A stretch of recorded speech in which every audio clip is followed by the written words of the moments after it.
Do you want to be a part of the CoCo community? Sure, we all do. So join this free weekly live talk show to find out how easy it is to watch at home and learn about your color computer. At the CoCoNation, more than 9 million men and women have participated in the community without setting foot outside their homes. And now at home in your spare time, you can see what's happening, or even join the discussion.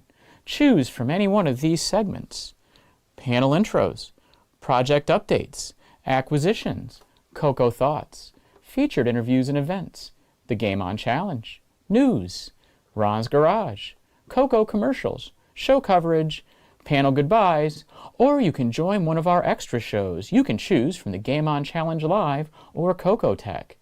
Join the CoCoNation right now. Click the link for the free information TJB Chris spoke about. Then decide if you want to watch the CoCoNation Live Show, the world's leading live weekly talk show featuring the Tandy color computer, its siblings, cousins, and red-headed stepchildren. Visit thecoconation.com. There is no obligation and no salesman will visit you. Visit thecoconation.com.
The CoCoNation show is an unscripted, live, and interactive broadcast. Anything can and will happen. The views and opinions expressed by members of the panel and the live audience are their own, and not necessarily those of the CoCoNation show, its sponsors, affiliates, or subsidiaries. Open minds are encouraged, and a sense of humor is recommended. Thank you for being a part of the CoCoNation.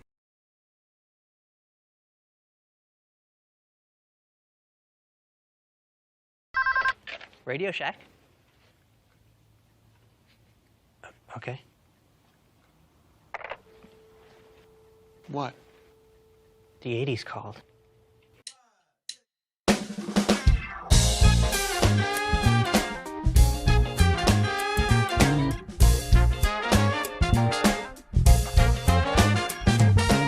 Welcome to the CoCoNation, the world's first live and interactive talk show featuring the Tandy color computer and its hardware cousins.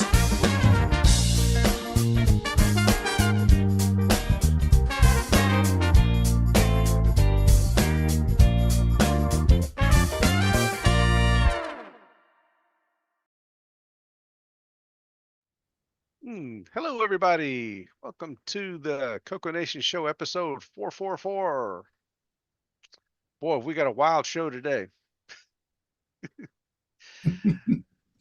Yeah, let's see. On the panel today, we have Ron Deluxe Welcome to America. and Marco. Hello there, glad to be here today. And yours truly, the button pusher, Rick Euland. So numerologically, 444 means our guardian angel is looking after us. So we got that going for us. Well, that's good. Well, at least it's not 666. Right. Well, we're working on that. That's yet to come. Let's see. Next row, we got Ken Waters. Hello, everybody. And Ken Wilmont. Hi, The other hi. Ken. And Sloopy Malibu. Ta-da. And No comment. No. oh, yeah, No, you're he's a blind. mime today. What?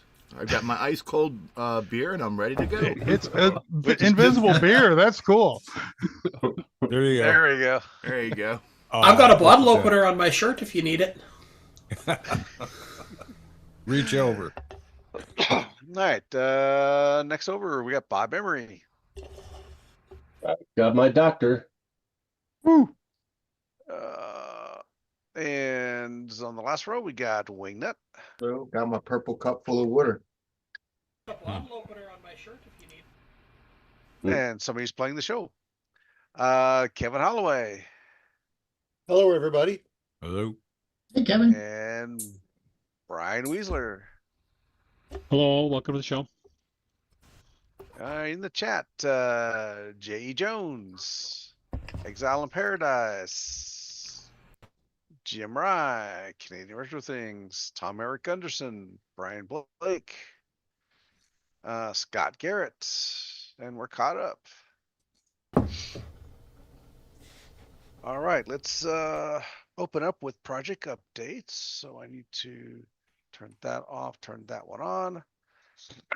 Let's see. I got Bob first on the list. I'm first. Okay. Well, Do you need more time? where am I? Nope. I might need to. I don't know if anybody noticed when I posted a little something in the video in the general display on Discord recently. Not everybody reads that channel, so switch my camera here.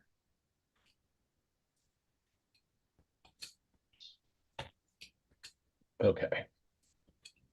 So what I have been working on recently, one of a few things, is for the color computer 2. Got the audio cable plugged in there. So I made an S-Video RF modulator replacement. Literally just removed the RF modulator, desoldered the 1372, pop it in the socket, and drop that into the board. It fits in nicely. Of course, the very first test right out of the box did not work at all. I wasn't even getting like a sync or anything. So I went in and changed a couple of transistors out and see if I can get this now. Hello? Boom. It's working. Now it's pretty blurry at this point. I think it's like it's got too much capacitor or something. Overdriven. Yep. Too strong a signal. Something. I can do color bars. The chroma looks great. The luma is a little, you can see where it's like fading from no sharp edges on the Luma, but nice and sharp on the colors. So anyway, that's good progress on that for having. I just got these boards the other day from JLC, and CB. I don't know. I'm happy to have this much progress so far. It's very blurry to actually read. Now, there's a number of videos out there where people, other YouTubers have done composite circuits for the Color Computer 1 and 2. Are you kind of following what they have, and is this an original design? Yeah, this is actually a design that I found. It's off of bhabbott.net.nz. So it's a New Zealand guy who made. Okay. It just looks. He basically posted a schematic, and I took the schematic and made a PC board of it. Okay. It just looks way overdriven to me. Yeah. Isn't the output of the VDG isn't it more closer to S video than Composite? well, yeah, composite, because you got to have the 1372 chip to convert what it outputs into composite. But theoretically, you just combine these two signals with a capacitor, and you've got composite. In S video. Okay, well, I was thinking like VDG by itself outputs something kind of like S video. It's close to component video, where you've got your Luma and two color offset phases. 64. So it's sort of like YPBPR. But for your circuit there, is it just a combination of getting the right combination of either resistors and capacitors to adjust the gain, so you're not?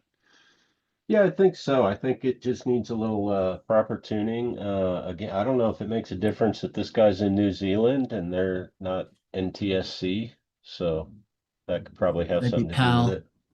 Yeah. But I'm just kind of happy to actually have video coming out of it at all. So next week you'll have the updated version, all perfect? I don't know about next week, but coming soon. One of these weeks. Then I've just ordered another batch of boards this past week, and that's going to be another video project, but unrelated to S. Sometimes do you CoCo 3 thing. Sometimes do you try another CoCo 2 with it, and it may be completely different, or would it be first like I gotta not get even a one thing? First I gotta get one, sort of working before I'm gonna do that. I don't have a whole lot of CoCo 2s. I've got this which is actually not even from this case. This was a bare board that was given to me, and it's got a T1 chip in it. And it's just basically a prototype board now. So yeah, one of the things I wanted to do that I haven't done yet, and it might be in collaboration with Jim Brain, but the deluxe CoCo, because it's basically a CoCo 2, but it does have composite video output. And so I've wanted to trace that circuit and see, well, what did Radio Shack do for its composite output for that? I'd expect they probably did something very similar to the composite board they came out with for the CoCo 2. Right. Oh yeah, the education market. The education ones, yeah. Mm-hmm. Yeah. Which I believe that's one that Zipster reverse engineered and made the boards for. Correct.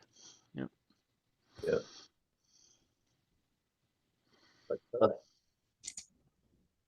Nice looking little board there. Yeah. Does have audio, so there's one. You can drill the hole if you want to plug in audio there. You don't have to drill the hole because it doesn't go past the lid. Oh yeah. And my connector, my S videos plug, I was a little concerned about centering, and I erred on the side of getting it closest to the edge. But it turns out I can go back a couple millimeters, center it up. But overall, I'm pretty happy. If you find something that you like, are you going to try to do a version that would stand on its edge for that style of CoCo? Or yeah, sure. And also one for the MC10. Oh, exactly. Yeah. That one's a little trickier because you have to build in the system clock, the crystal. The RF modulator generates the clock for the MC10. But that's it's pretty much my project update for this week. You always have cool stuff. All right. Let's see. Next up, how about Rick? Sure. I guess main thing is it rained. So so the SnoCo gauge is now officially 0. Yeah. And we'll have to wait for some more stuff to go along. But mainly a CoCo with a top. I went through all of my busted CoCos and I found one that works. It even works with the top on. It works with any keyboard I plugged into it. So that's good. Crazy. What's the yellow sticker? Just a stock number, because the broke CoCos all get their stock numbers. I let them know that that's the one that works. Yeah, right. Well, this was one of the broken ones. That's why it has a tag on the side. But I fixed one, and then I've got another one that works perfectly, except there's no vertical sync. You can ride your CM8 sync knob and get it to. It never locks, but you can. So I know it's got sync. It's just not coming out. I'm like Bob. I'm checking the transistors on the video outs to try to make that do something reasonable, you know. And then last, of course, we're prepared for the airing of the grievances, and that will occur in a few days. And so that's a sound system speaker back there. Oh yeah, oh geez. You can't see it from here. I've got a PA amp that drives when my home tuner died, I took a PA amp out of my music gear and hooked it up to big speakers. And so you have music. Yeah, big music. I used to piss off my mom in the next room. Now I piss off someone else's mom in the house next door. So it's all good. Yeah, one thing I like about where we live is we have a gorge next to our house, and then our neighbors are from Canada, and they're never there, and so I can jack up the volume. You do anything you want. Don't make anybody pissed off. Yeah. Just tell them it's got to be that loud because you're getting old. Yeah. Well, exactly. It helps make up for, I can't tell if these earphones are on or not sometimes. So that's how bad my ears have gone. But we can hear the doorbell. Huh. I wonder if mine works. So in the chat, Exile in Paradise is saying, since tomorrow is the first actual day of winter, the SnoCo gauge has been field tested and is ready for extended service. Oh, now it's ready to enter service for the winter. Exactly. Except I got to fix my. You don't have to worry about that case cover yellowing. No, a lot of things might happen to it, but yellowing isn't one of them. Unless a wild bear comes along. Oh, CoCo test. Does this still work? Yeah. Wow, Looks no like repeating OS9. characters. It's not exploding on me. Very nice. Because Don't you this love it was when a plan almost comes together? this was almost impossible to type yesterday, so I can now go back to working on my Trek program because the whole single board computer program that I was working on until my CoCo gave out on me and I couldn't work on it anymore. Which is rare. Yeah, I finally managed to kill it. I don't know if it was the banging or the beating, but something probably. It's funny because I went through every keyboard and I've got different classifications of keyboard, and then I brought this one out and they all work perfectly. Every key on every keyboard, just fine. So that last PIA I've saved for posterity. It's I'm going to put it on a little plinth, and So it's not broken, but it doesn't work. It's tired. You have an emergency MPI you can slide over. I see back there. Oh, Yeah. I'm not using it right now because what I'm doing doesn't require the, you know. But yeah, I'm happy to get back to work again. So after Christmas, maybe I'll get something actually written and put in GitHub again. Okay.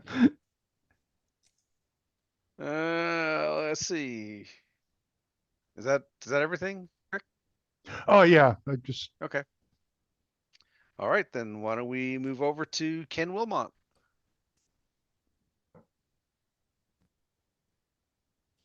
cool. Need to unmute. It looks static. No, we hear you. You need the video. Right. You're being a ventriloquist right now. Oh, can you? Now we can hear did it not work? Oh, Zoom isn't showing you. Okay, I'm wait a minute. confused here. Oh, does it work now? Should No, be. it works for the public. It isn't working on my Zoom. I'm not sure what's happening. I can hear Ken just fine. Yeah, I hear Yeah, I hear fine. No, I'm It's just now- saying Zoom shows a blank black screen right now with Ken Wilmont as speaker. But he's fine on live. I see But him. so That's very your strange. local Zoom client. Okay, see I'm Ken. falling I see apart him. again. Yeah. Sorry, folks. Yeah, I'll just be quiet and ignore and suffer quietly. All right, Ken, pick it up. Yeah. I'm getting technical difficulties here. We're hearing you fine and seeing you fine, Ken. You get on the show, but you Not locked me. up on my my Zoom over here. Yeah, something's falling apart here. I see and hear him perfectly fine. I do too. Yeah, and he's on the show just fine, but Yeah. he's Forge froze on ahead as mine. if nothing happened, and Yeah, you'll be fine. Humor us. You're muted again. You're muted, bro. Okay, what about now? Oh, All right, perfect. you're good. Yes. it's all good. Okay. It's fixed. See how long it lasts. You're going out over the air, and that's all that counts. Yeah. No, he's everywhere Go. now. He fixed everything. Run with it. Okay, good. How we So- don't know. We don't care. Go. So you can ignore this stack. It's some other projects that are ongoing. So there's MCU, SBC number 1, number 2, number 3, doing some stuff which I don't need to talk about right now. Sorry. But actually, it's so dark we can't see it anyway. I thought that was the new. Oh, there we there was go. that. No, don't look at the stack. Don't look at that stack. No.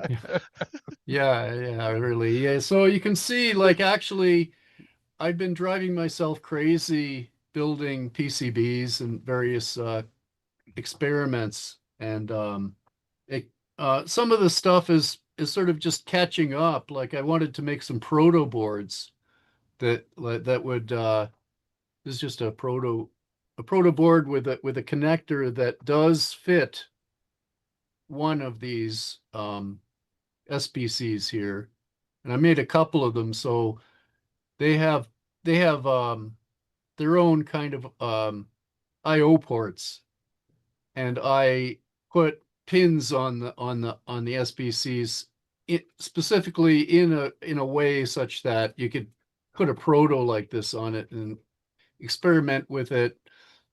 When you're done with the experiment, you could put another one on, so you could, take it on and off and do different things all day long. And but anyway, that's why this mess. And I'm still doing things with the MC10. But I take a lot of detours around and side trips before I get where I'm going. That's both in real life and in experimentation. And Understood. and so in line with the MC10, which has a MC6803 processor, which has gotten me interested for a long time, and so I've been exploring the whole range of 6803 family, which includes the Hitachi licensed versions of it. One of which you can actually plug into the MC10 with some problems that make it not really useful for most people, because it breaks the cassette save and stuff like that. But it's interesting, and so I've tried that, and it does actually speed up BASIC by 10% just by plugging it in. No, Just like, not out of the box. Just like the 68, the one for the CoCo, same thing. Almost the same, except the one that goes in the CoCo has a compatibility mode where it will be completely compatible, but this one does not have that. So, Cool light show. Oh wow! Did he explode? I think the reactor reacted. Yeah. Too much radiation. He crossed the streams, man. Yes, he did. that was a wild way to go out, too. Perfect. I'm coming.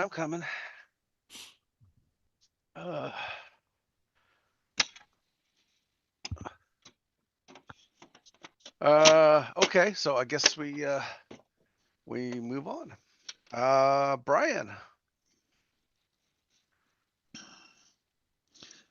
Okay, let's see here. Which camera am I on here? There we go. Okay, am I coming through? Yep. Okay. Just a quick simple one here. These always kind of tickle me when I find these, I guess, but anyway.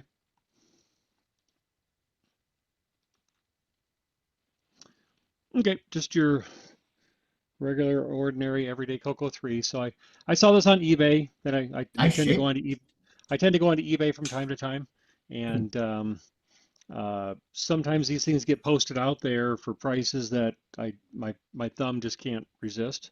It's just muscle memory sometimes, and this was no exception.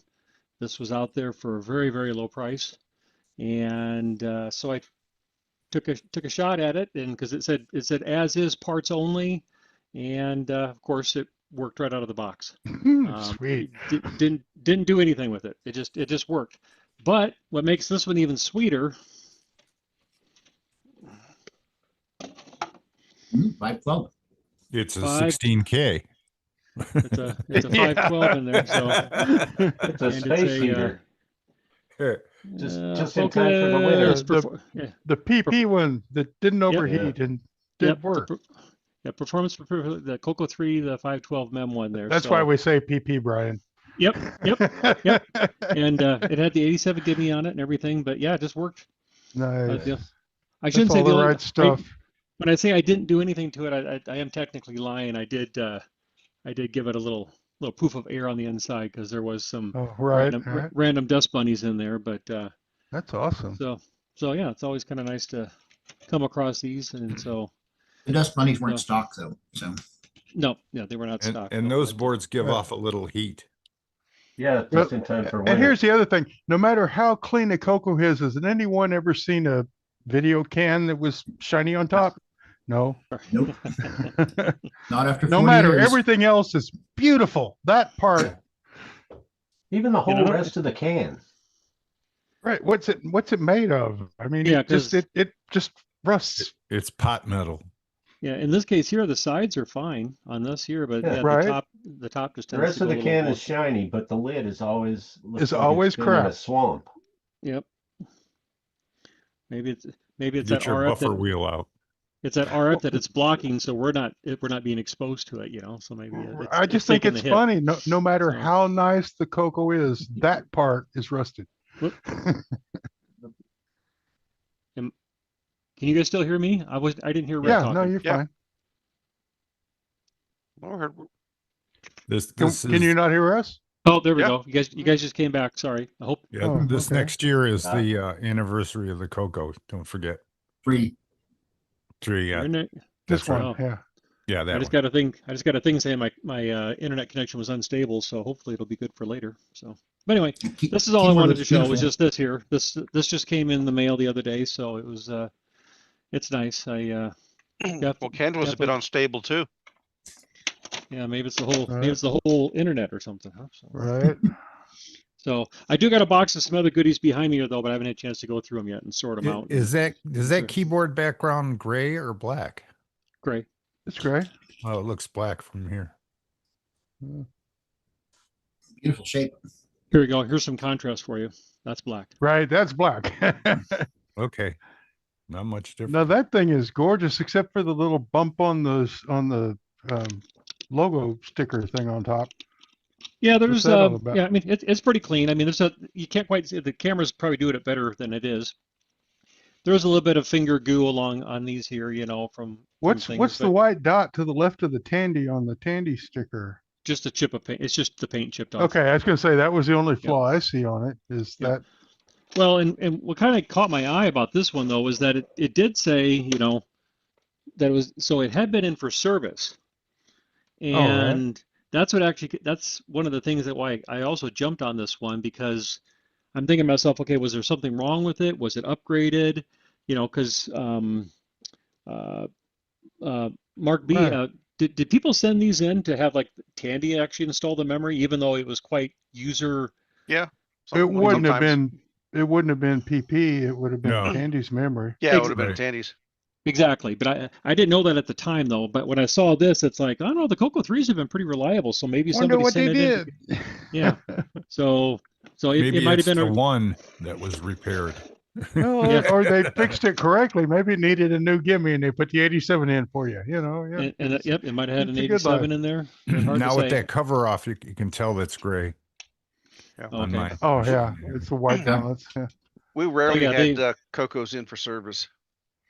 Oh, CoCo 3s, you mean, or Yeah, they CoCos just in- Really, run. any CoCos. Yeah. Oh, okay. So, but yeah, I haven't taken a close look at it yet to see what may or may not have been serviced though. But like Rick was saying, maybe they just had a problem and they swapped out the gimme and called it good. So who knows? Yeah. So, but anyway, One time I had a little transistor go that had one of the colors, Right. and it had that fixed, but never really had anything else on a 3 or go bad. but no, that's all I had for right now. Just this just Okay. came in, so it was just Good a find. nice little find. So add it to the group. Alrighty. Shall we take our break early? You want to jump right into the game on?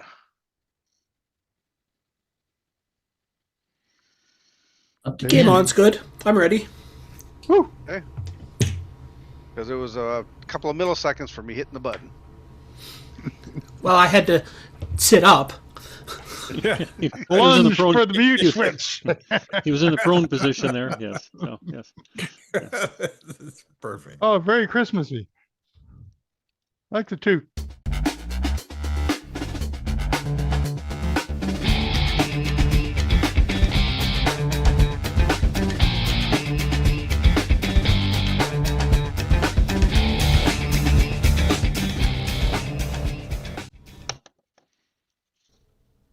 Oops, wrong picture. No, it looks good. That's fair. Welcome everybody to the CoCoNation Game On Challenge of the Week results video. This week, we played Farfall. We had a total of 16 players. We had Mike Zweifel with 261, Mark B with 336, Albert Marsh 1000, Rich N 1312, Sabhead 4444, Ed Rhodes 10,309, Canadian Retro Things 11,754, Kieran 12,818, Richard Godekin 13,591, Sloopy Malibu 15,756, Eric Wilmont 22,968, Doug V 4850 23,088, Jim Rye 33,901, Rasculus 38,371, Tasman 52,365. And this week's number one score belongs to Dr. Ted with 53,649. Thanks everybody that played, and we will see you again next week. Oh, hey, my turn.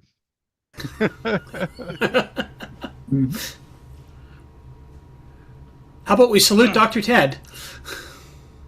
Man, I just totally zoned out here. Line! Poor Mark, he needs a Christmas vacation. The CoCoNation salutes Dr. Ted. Salute! And one of these days, we're actually going to make a little video for him. For Dr. Ted, right? If we can ever find Rob Inman again. Oh, we can round him up. Or if somebody could make it. Anybody that wants to submit a congratulations, Dr. Ted clip. Oh, thanks for volunteering, Ken. I said anybody. That doesn't include me. I'm not anybody. He's not I'm anybody. somebody. Well, it doesn't include me because I'm nobody. He's a doctor? Dr. Ted? Yeah. Sure. I think he's a doctor of video game playonics. Oh, I see. No, I don't.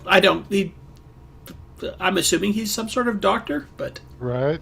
Historically, we've got a lot of doctors, so. yeah. All right, so Farfall. Well, what to say about Farfall? Play it too long and your eyes go crazy. But it's definitely a fun game. I think people did discover that the Pandemic Edition was easier than the other ones, because people were definitely able to score better on those ones. So I didn't try any of the other ones, but I think, Bob, you were playing the beta versions or whatever. Yeah, first I had the alpha version, and then I downloaded the beta version, and it was much easier to score. I forgot to submit a score, apparently, but I would have been number 15. You might have submitted a score, and I may have just missed it. No, I didn't submit one for Farf. Oh, okay, good. Whew. Yeah, weren't there only like 3 versions released? Sure. The cartridge version, the GMC cartridge version, and the pandemic version. Well, there's an alpha version, a beta version, and the pandemic version that I know of. I don't know what came in what. That's on the I didn't know where to find the. I didn't know where to find the pandemic version. Oh, well, the link was in the Game On Challenge thing. Okay. And there's Well, also a link in Curtis's website to it. Yep. Some of us just go to the archive and look under F and like an idiot. Well, if you want to be logical about it, but come on, we play with 40-plus-year-old computers. We're not very logical people. We said it on the show. We said it in the Discord. I mean... I was busy not listening. We're not broadcasting with 8-bit computers, though. Yeah, if you would have sent it to me in a color computer message somehow. Oh, okay. We'll remember that for next time. Info Express. Yeah. We'll get it loaded on a bulletin board next time so you can dial in. Let me, There you go. let me guess, you didn't get the message because it wasn't broadcast in Canada. Can't be my excuse. Because our Canadian members were not there for Canadian broadcast. I showed up eventually. Eventually. Hey, come on. Last Thursday, the previous Thursday I was away until I got there. But last Thursday was not my fault because nobody reminded me that it was Thursday. Oh, so Hey, you're playing Ken, all of it's us. Saturday. The CoCoNation is broadcasting now. You Well- make sure you're there. Since I found out that on Thursday it was Thursday, I realized what Saturday was, but I actually thought it was Wednesday on Thursday. So his calendar resynced then. Yeah, I was going by the metric calendar. We use freedom units here as our base units. Yeah, well, I'm in Canada. We use metric. Yeah, you use Our both, so Canadians. you should be familiar with both. I don't understand. What do you mean both? both Freedom and Canada. Well, I weigh myself in stones. I Right. There you go. travel in kilometers, and I measure So do you temperature in figure out- Celsius. So do you figure out miles per gallon or miles per kilometer? Liters per 100 kilometers. Okay. I didn't know if it was a Top Gear bid or what, but they buy gas in liters and then figure out miles per gallon. You can do that, although then you have to kind of figure out, is that the metric gallon or the Which imperial gallon? Imperial gallon. Perfect. Because technically there is a metric gallon. It's just it's 3 point. Oh wait, which one's bigger? So I don't know, but you want to The use the imperial biggest gallon's one better- so bigger you than get US gallon. so you have a Yeah. more efficient car that way. Yeah. One of the gallons is like 3.414. 3.6 liters, and the other is like 4.25 or something like that, Yeah, Imperial gallons is It's 4.1. pi. or 4.1. 3.414. Okay. So yeah, use imperial gallons for mileage and you get more. Perfect. There you go. That's why I go with liters per 100 kilometers, because you can really, in Canada, you can really fudge what you're talking about in miles per gallon. Unfortunately, my truck sucks down gallons no matter how you measure them. Gallons per mile. Okay. Yep. Stop at the gas station, fill up the oil, check the gas, and I'm good to go. So how many quarts of oil per mile do you need? I don't know, what's a quart? I was getting 800 to 1,000 miles per quart in my old car. Yowza. Quart of oil? Burning. Go on Yeah. and put a little filler hole next to the gas, like a def thing. You just pour some oil in every time you gas up. All right, enough imperial metric talk. How about we get back to Farfall? No more Yes. car talk? Oh, man. Or are we trying to pad out the show here? Yes. Well, we don't have a Ford to pick on anymore. Okay, let's pick on Dodges then. No. Okay, then how about That's how quick Plymouth? he was. No. Rambler? Chrysler. AMC? Jeep? Lewis. All right. Final answer. Sunbeam. A nice Subaru Avante. Or Studebaker Avante. Studebaker Avante. That's what we... Yeah. 'Cause I need a nice Studebaker. They're very sexy. Okay, enough automotive talk. Okay, back to Farfall. We've Well, been trying to goad someone into moving forward, and they just won't. it's a colorful game, and as I think me and Sloopy were talking about on the live show there, one of the things that we kind of feel a little bit cheated on is that you don't get any extra points if you skip a platform, which is not that easy to do. So I think, because it's just a steady rise of points, I think you should get a little bonus if you skip a platform, but that's just feature creeping the game. Why is the pandemic version easier than the regular version? I have absolutely no idea. Okay. I think it's just the scoring is higher. Ah, okay. I know that the beta version scored higher than the alpha version. So yeah, it could be the way that it scores, or I think the easiest way to find that out is just fall straight through the screen at the very beginning. On the pandemic version, you get 10 points if you completely miss all the platforms and just fall right at the start. Except Pretty sure I Sloopy got managed to 5. get a 0, didn't you? I could have sworn it said 0 on one that I did. It's possible, but I tried and I fell straight through the screen many, many times, and I got 10 points every time, but... Yeah, I did it again afterwards, and I would get 10 points. So there should be an award for that somehow if you just did the screen cap. With the 0. We'd think so. Yeah. The anti-reward. Oh, well. Anyway. Anyway, I mean, it's not a particularly difficult game to figure out. You just got to fall from platform to platform. You gotta just not fall. Well, you got to Not fall. fall. Stand on it. Platform. You have to not fall, and you have to not burn up. Well, Yeah, you but you have have to to fall, but not too far. fall from one the thing. platform to the next, but not all the way down. And you can't hit the roof because you start on fire. And you Because can't the duck. roof is burning. You eventually get to ground level. Well, Dr. Ted didn't make it there, but so. And I know that So we never will. Dr. Ted and Tasman were discussing in the Discord their scores.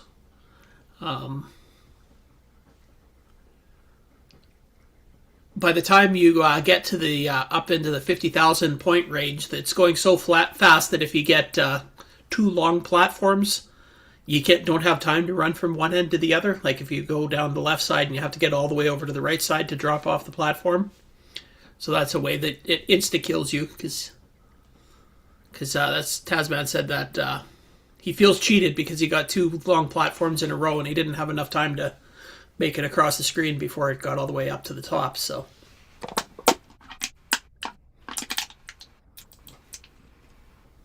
This was an original game by John, wasn't it?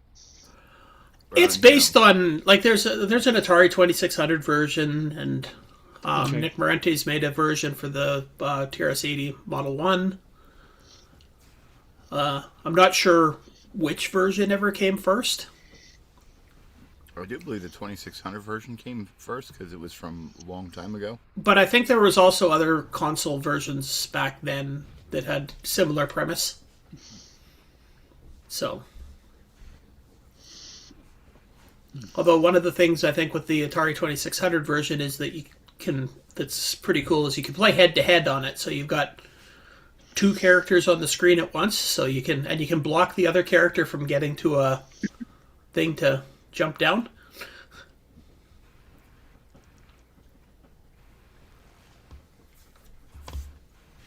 So it becomes a head-to-head battle. But all in Are you all, supposed to be sharing a screen? Am I supposed to be sharing a screen? Yeah. No. Are you? Okay. No. We're just talking about the game right now. I don't have any footage of the Atari 2600 game because I don't even remember what it's called. Exile in Paradise says the Atari 2600 was first and then Farfall. There you go. So I swear that I remember playing something like that game on my Apple II back in the day too, but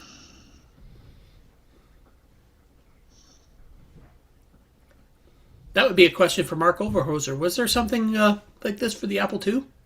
Not that I ever saw. Somebody might have brought something out recently because I haven't been paying much attention. Well, I'm talking about when I was a kid. Like I'm talking about like no. 84, 85. No, I don't remember anything like that. Because I never had an Atari 2600, and I do remember playing a game like this as a kid. So it had to be Apple, Coleco, or Tandy. Those were the only computers I think I don't played remember back then. seeing a game like this until I saw Farfall. It wasn't exactly the same, but it's kind of similar. I mean, I saw a similar game, but I don't remember what system it was for. Yeah. Maybe when Curtis comes back, he can fill us in. He would know. Well, Curtis is he's a repository of information on the CoCo, but if you go outside of the CoCo, he doesn't usually Atari had a game remember machine? all that well. Anyway, I may be thinking of something similar but not quite the same. Because I don't seem to remember that it had the scrolling graphics like this, but... Yeah. Any other tips and tricks? Oh, I had thought of something and now I can't remember what it was, so... No. Stopped to think and forgot to start again? Think about what? Uh-huh. Exactly. That's my problem all the time. Anybody else have anything to say about Farfall? Bueller. Going once? Going twice? And gone. So, Farfall is now officially done. Definitely a fun game. Pick it up if you can in the archive on the download link from Curtis's website. Obviously, I think that from Curtis's website you get the pandemic version, which is apparently easier.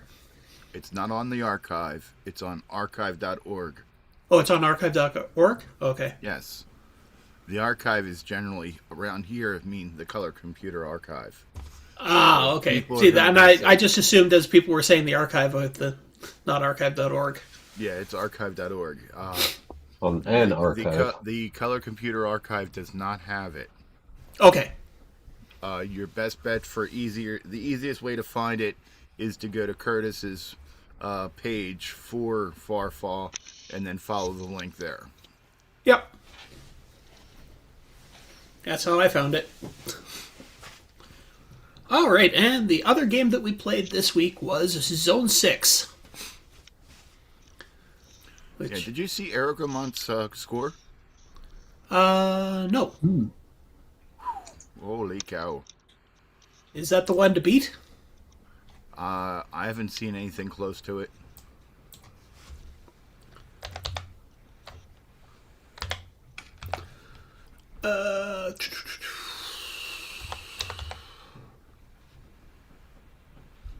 I'm just looking up what he got here.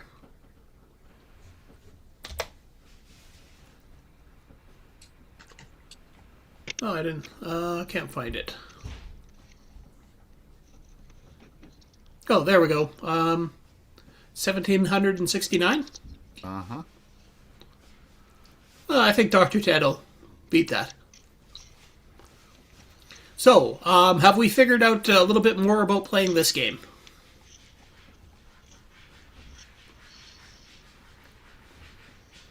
People? Hello? Anybody? I think that is a no. Well, shoot things. Use your radar to find the things that you got to shoot and score points for it. That's as much as I know. Does anybody that's been playing it have any tips or tricks on playing it? Yeah, remember to watch both screens at the same time. Yeah. I found that when I was playing it. I played it a little bit, and I definitely found out, yeah, you got to keep an eye on both screens. One, to make sure that you're not driving into a area that you're going to not be able to get through, be blocked off. And two, to track down where the enemies are.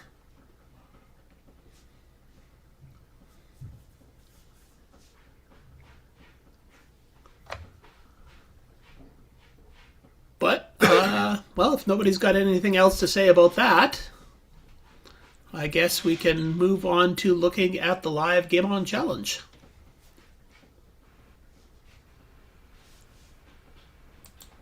Since there's no objections, I'm going to do that. As soon as I find it. There it is. Sloopy, you want to talk about the live Game On Challenge? There is no Sloopy here. Sorry, Mr. Malibu. There is no Sloopy, only Zool.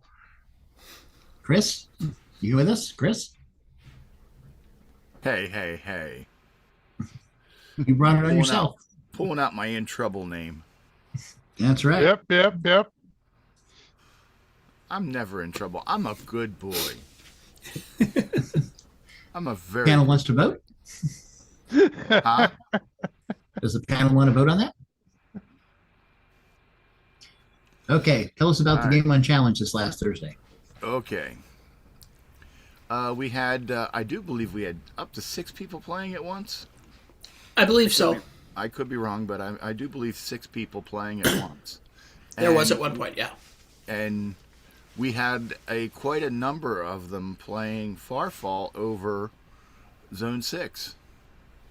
So it seems that either Farfall's a popular game or Zone 6 is not a very popular game. Or both. Yeah, it could be both, but I or think people just needed to get a good score on Farfall to submit. It's the last minute. Yep. That's usually me, last minute. Yeah, I mean, it's, I think it's I'm going to call this a Ghost Rush theory, where the fewer number of controls that you have, the better the people like the game. So one button control, people absolutely love. Two button controls, people really like.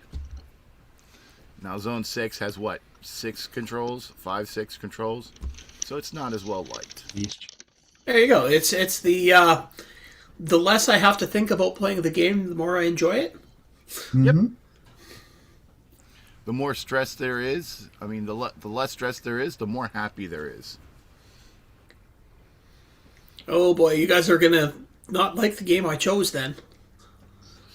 Okay, where's my pitchfork?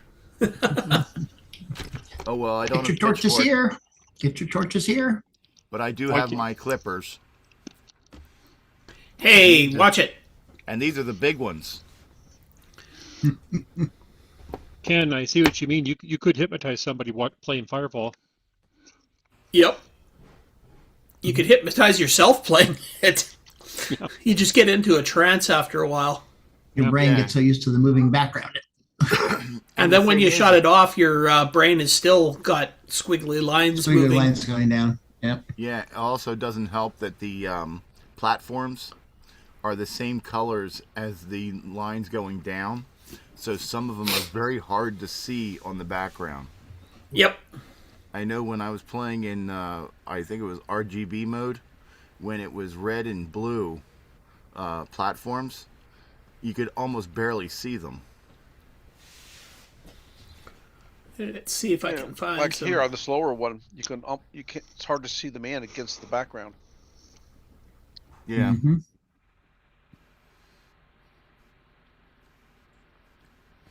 I changed my colors by this point so that I could see better.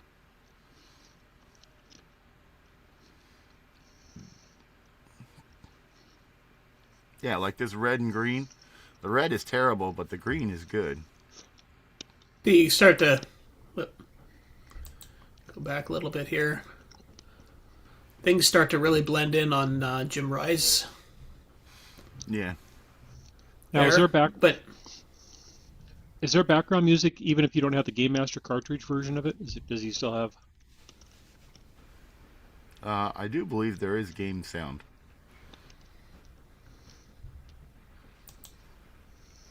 Does John still sell his Game Master version? No. Yeah. I thought Neil was. Here's one where it gets difficult to see the. Yeah. But yeah, the red and blue one is the worst. When I had talked to John about the game, he said to talk to Neil. I sent Neil a message, and I haven't heard anything back.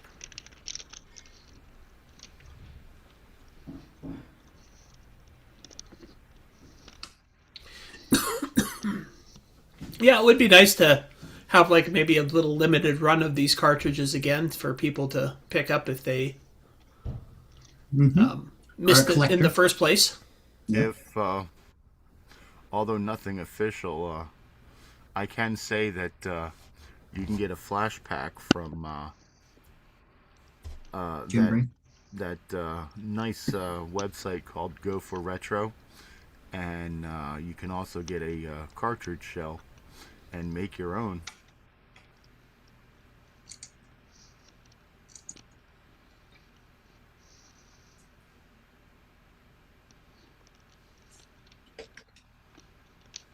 Yeah, it's definitely hypnotizing to watch this screen go.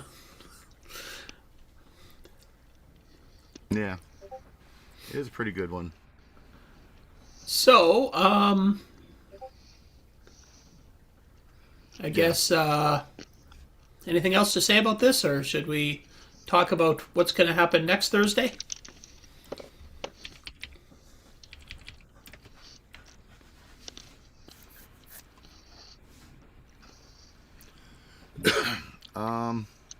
Since next Thursday is Christmas Day. All right. If you're really sick of your family. Basically, what the deal is here's the deal. Here's the 411, the information. Ken has volunteered in what do you call it? My capacity as the Game On Challenge Overlord?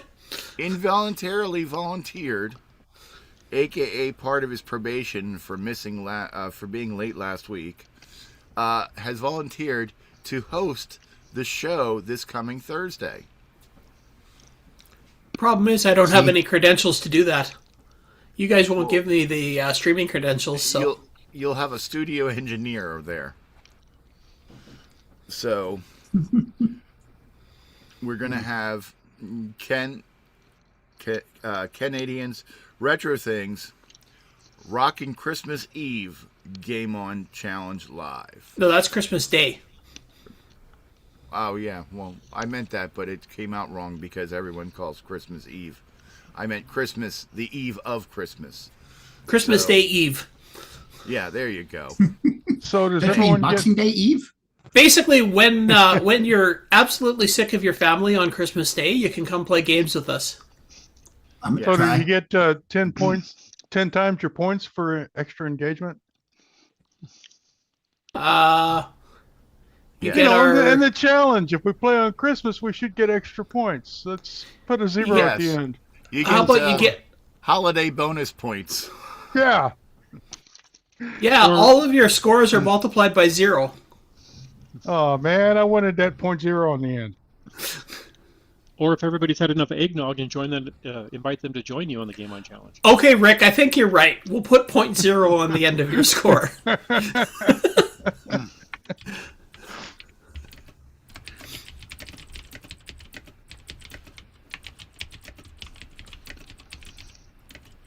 So yes, on Thursday night, if we have enough people that join us in the Game On Challenge channel, we will actually stream a show.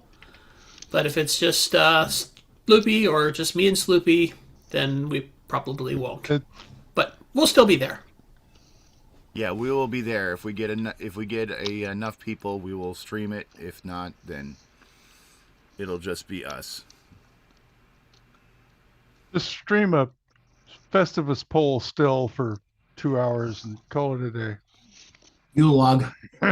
Yule log. There you go. Oh, we should have ended this game. We should have ended this game next week, and then we could have just shown the fire at the top of the screen for 2 hours. Or flipped it upside down and made the fire on the bottom of the screen. Yeah, yeah. Or we could just have a camera on a CoCo out in the snow.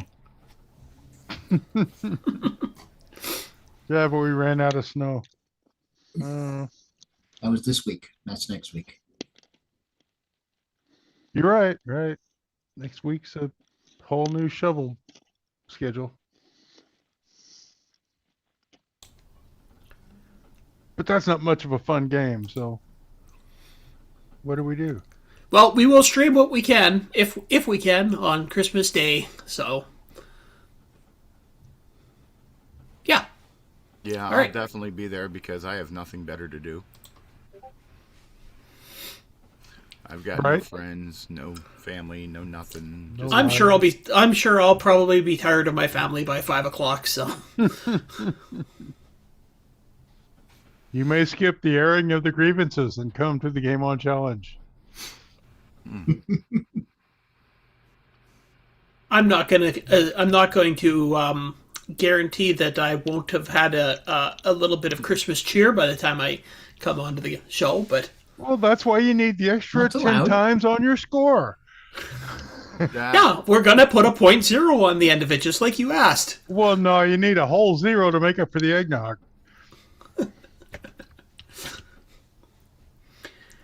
All right, so shall we take a look at this incredibly mind-bending game I chose for this next 2 weeks? Please.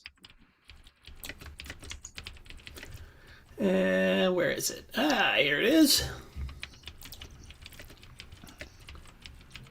Wait. There's all done text colors. Characters. Now, you may look at this and think, oh, it's Tetris. No. Yeah, but it's Tetris with a really difficult twist. So what happens is your pieces move in from the side of the screen and they move across the top of the screen. And you can spin them while they're up there, and then you just have to drop them. You can't control them once you drop them. They just go straight down where you drop them. So you got to aim and spin. Evil version. Now, one thing that you can do is if you push up on the joystick, it pauses it in place so you can kind of look and figure out where you want to put it. But, yeah, it adds a whole new dimension to Tetris that changes how you have to think about it. So... And just so everyone knows, we will be replacing the pitchforks with horse whips. Ooh. Ooh, kinky. So, I played this for a bit. I tried it first on level 5, and then I tried it on level 4, then I tried it on level 3, then 2, then 1, then 0, and I've decided that we're going to play it on 0 because I still couldn't even get one complete row on 0. So that whole spin and drop thing is... And if the piece gets all the way to the side and hits the other side of the screen, it just drops down automatically at the other side. So once you drop it, can you influence it in any way? No. Nope, it just goes straight down. Just straight down the way you drop it. Yep. Yeah. Contact me off channel for Ken's address. So this game is called Drop Pack. T&D, of course. It's actually quite an interesting game. It's not, but it's difficult. It's going to take a little bit of getting used to. I'm sure that once people kind of get used to it, they'll start scoring. But my 5 minutes that I played it this morning, I didn't do great. But everybody loves Tetris, so come on, it's just Tetris with a different spin. I would just like it well known that I had nothing to do with choosing this game. And I do actually like how they just put, there is right in the instructions here, Q to quit playing. So it's got a rage quit button. Right up front. Yep. Right up front, if you rage quit, just hit Q.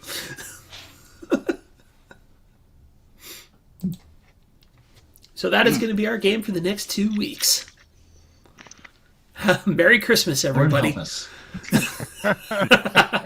Merry Christmas, Grinch. All the way to flipping New Year's, isn't it?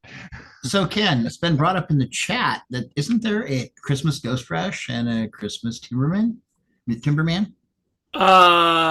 Yes, there is. Didn't we play those last year? Yes, but we're going to do a special extra game for the holidays of the Christmas versions of Ghost Rush and Timberman. Okay, and Sloopy will be tallying the scores for those. Yes, I will be tallying the scores for those. So, okay, we'll also do those 2 games too. Yes. You're welcome, Ken. Well, I always try to choose games we haven't played before, so. Right, makes sense. It's the holidays, though.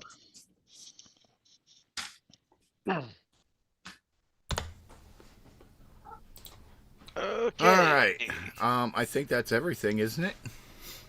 All right. Well, yeah, that's it for me. Okay. Yeah, that certainly is. We love you, Ken. We truly do. Yeah, okay. We love you, Ken. Thank you for taking this on. So that was also, we're doing Christmas Ghost Rush and Christmas what? Timberman. These are nice, easy games. They only require one button. Oh, that's right. We're getting into the eggnog in one hand and the button in the other theme. Yep. I should post that link to that game, the joystick that has just the button. Oh, right. Nothing but the button. Mm-hmm. Yep. No. Okay, I gotta find those.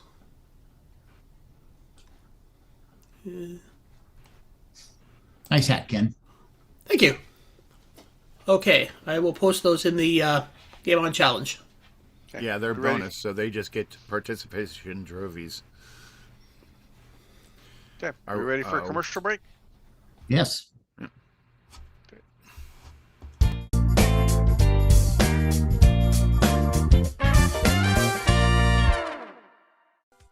Hello, everyone. It's your good buddy, your good pal, Amigo Aaron, joined by that dastardly The Brent from ARG Presents. You're watching CoCoNation. I feel like that should have been longer.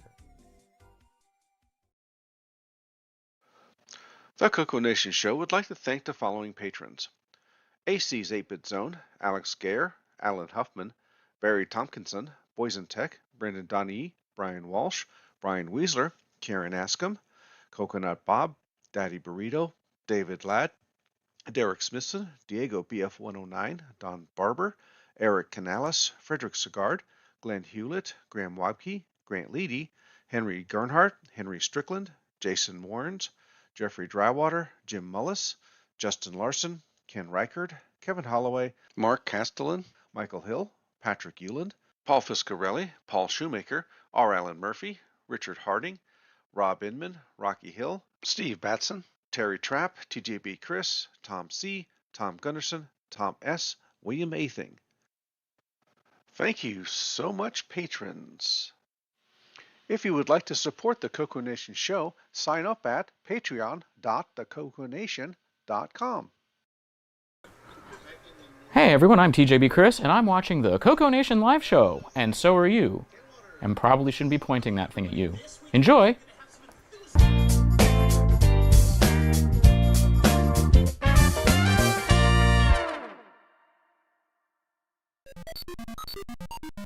The CoCoNation would like to thank our Discord boosters, Boysen Tech, Frederick Micro Hobbyist Sagard, Glenside Computer Club, Paul Fiscarelli, Paul Shoemaker, and Wingnut 2626. Please consider joining Discord and visiting the welcome section to see what the community has to offer. Just go to discord.thecoconation.com.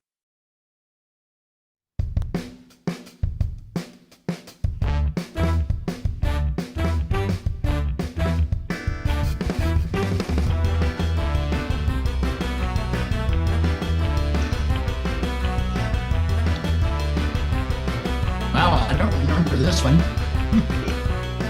Yeah, It works though. Yeah. Okay, we haven't done it in a while. Question and answer session. Let's see. So Wingnut, you had a question about something.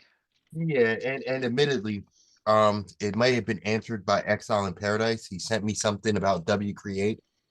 But my question was, on Nitrous 9, you have the terminal here, and when it starts up and the font is pretty big and you can read it, there's a couple others that are spawned and created, W1 and W2, which I found out you can kill them, and you can change different settings with like T mode and X mode.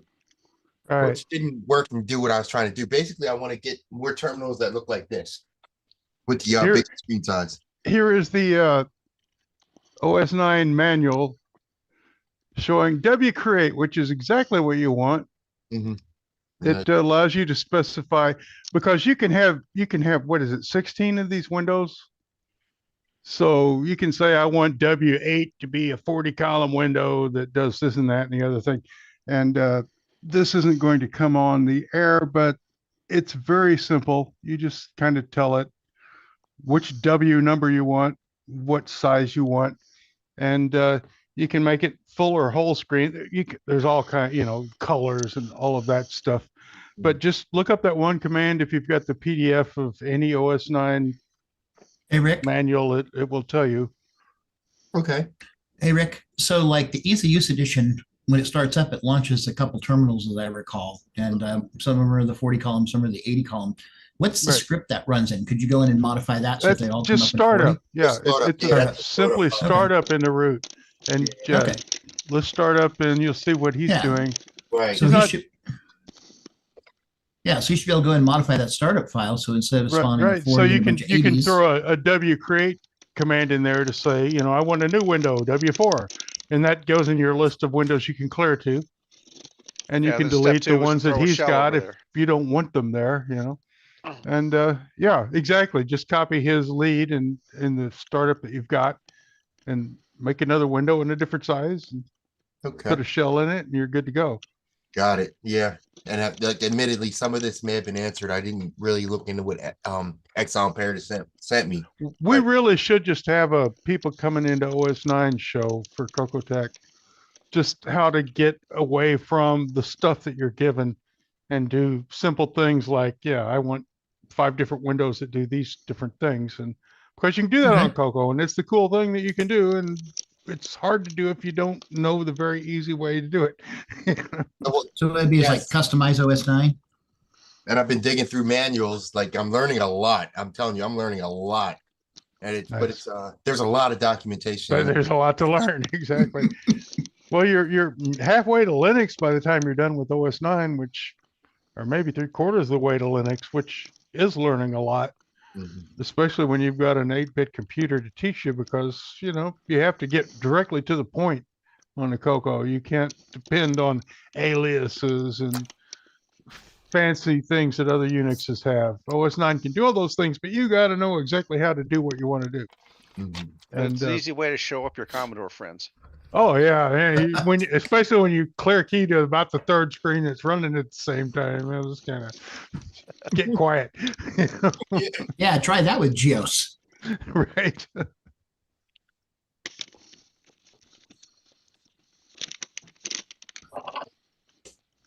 Okay. Question answered. Yep. Thank you. All right. So I guess that now leaves us for the news. So Mark B, I think, so this is gonna be a little chaotic today because Rick Yu captured some news stories, and so did Brian Weisler. Brian sent me his, but some of the links got lost. So hey, Brian, are you in a position to actually present the screens and then read the news for that section? We do yours first, and then I actually took Rick's and I compared what he had with what I had, and I blended his and mine together. Oh, okay, cool. Well, So you I want to have take all- the lead then? That's fine. Yep, I'm happy to do that. Okay. You guys can do color commentary then, like usual. Right. All right. So let's kick off our intro. When you want the latest in TRS-80, Tandy, Dragon, MC10, and all of their hardware cousins. No matter what it takes, or where news breaks, from around the world to your nation. The CoCoNation News with L. Curtis Boyle. Today's special guest presenter, Mark Overholzer. And Rick Yu and Brian Weisler. Take it away, Brian. Here we go. So this won't be quite as polished as L. Curtis Boyle does it, and this is my Never first is. go around, so give me some latitude here, guys. So anyway, let me go ahead and share my screen here, see if I can get the right one. Let's see, what do I want to do? I want to share the application. There we go. Is that working for you guys? Am I Not sharing yet. it yet there? Not yet? No, oh, maybe I'm No, missing see it one so last far. button here. And Don't forget boom, to share how about- audio if you need. Oh, let me see the share audio. I may have done that. You guys see it in the screen? We just got Just the black screen. so far. Oh, what is this going on here? Hey, there we go. Hmm. Web browser. Oh, wow. With 50 different tabs. Yep. What is this? Why is this going in Your here? DM was Neil Blanchard.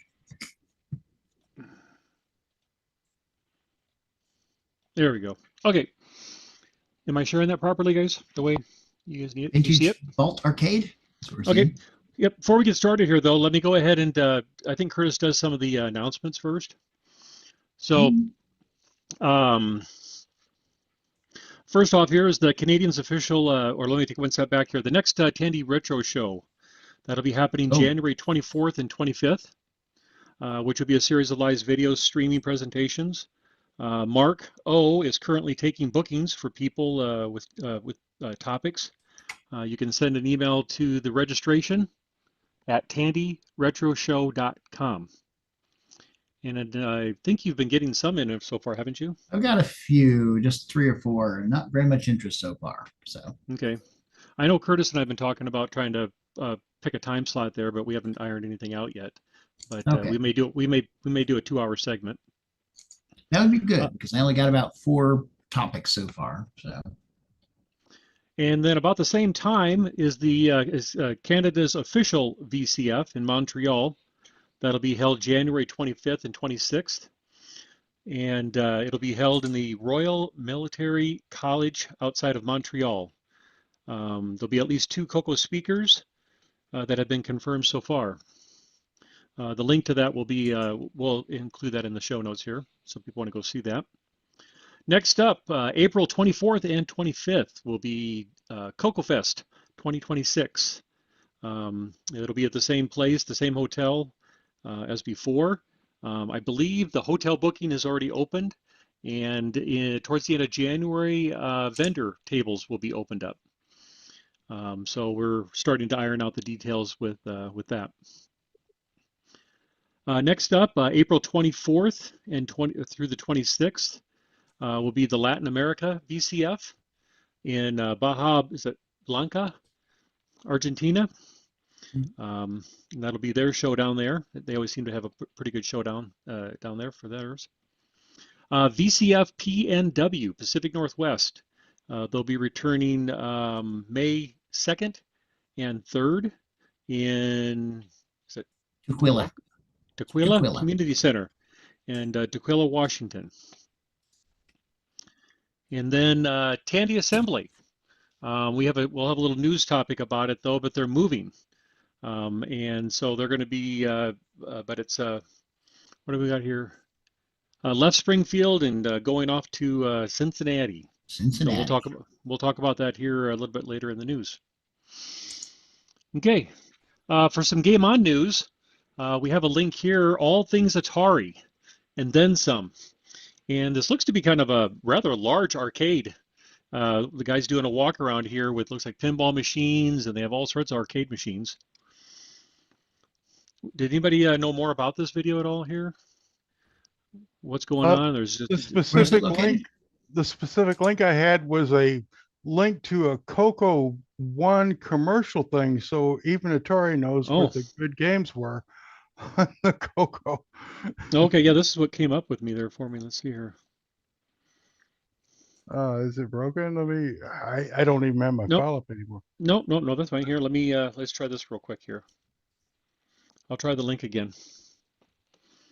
Let's see what we get.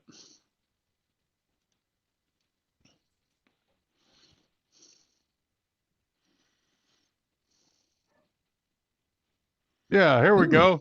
See, even Atari knows where the games are at. This is a games commercial for the CoCo from 80 something or other. Yeah, it's yeah, CoCo play 1. it. It should be a video. Is it a video? Oh well.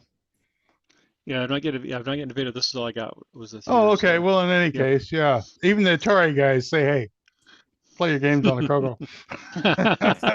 Was that because of the screen that they had on there? I don't know, but this is the one. This is the link they put up. So. Okay. Well, we'll continue on with that one there. But yeah, either way, this is what we've got here: Vintage Vault. But still, that's kind of neat from a gaming perspective. Defender, Quest, Joust, I should say. Wow. I could lose a lot of quarters in that place. So right. Hopefully, well, I bet it's $30 free play at the door. You know? Okay, so we'll move on to our Dragon news here. Julian Brown. He's been working on his 6309 homebrew computer that he's been working on here with the different I/O cards. I think the idea here is that he's going to have these cards that will all kind of stack together in like an isoslot format. Is that kind of what he's been working on, or is this the other format that he has here? He has a VGA board, which he said is arriving today, and still not finished, but it's definitely a work in progress. But you can see all these different boards that he has in there. 6309. So that's the 6309 right there. And the PLCC version. Yep. Well, he's certainly a creative guy, isn't he? The way he tries to put some of this together. Very cool. Practical geometry. You throw your PLCC at a 45-degree angle and you have a little more trace space. That's true. Yep.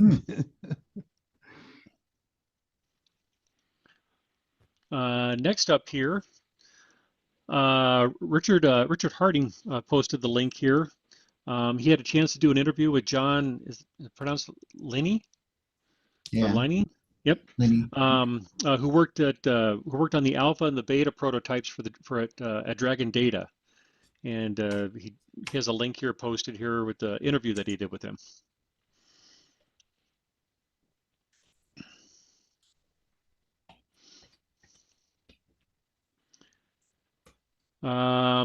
Next up here, here's the other one was his homebrew one. Here's the one I was thinking of here that Julian Brown has been working on.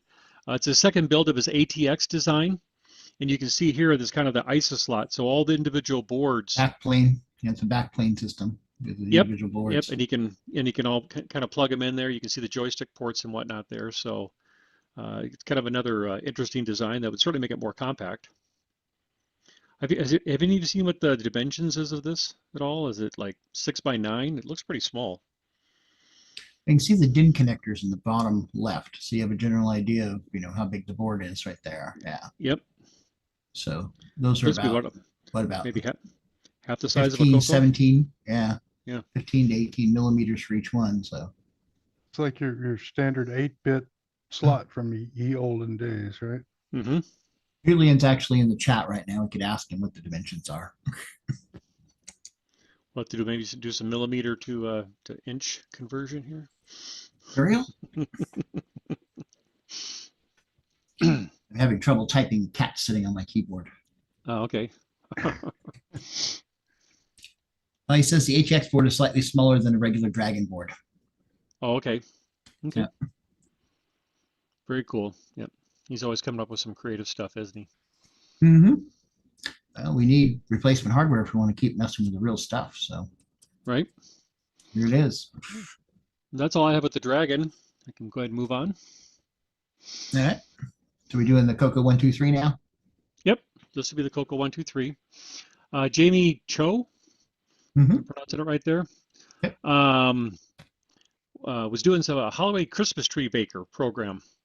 And he did this in Nitrous 9 in the multi-view. It's kind of a neat little program here when he goes ahead and runs it. I don't know if I have any, I thought he has a video link on this here. Let's see. If it's going to play or not.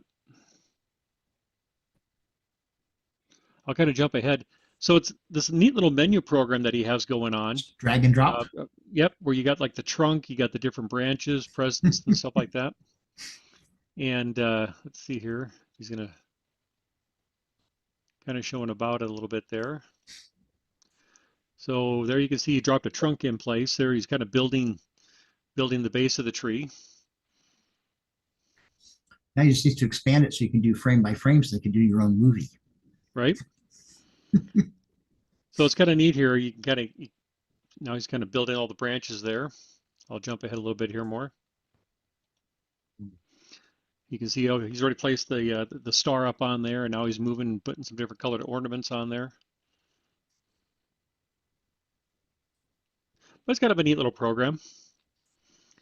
And I think he's going to get some gifts underneath there now. Yep, there we go. Ken should have chose this for the Christmas one. There you go. Vote on everybody's best design.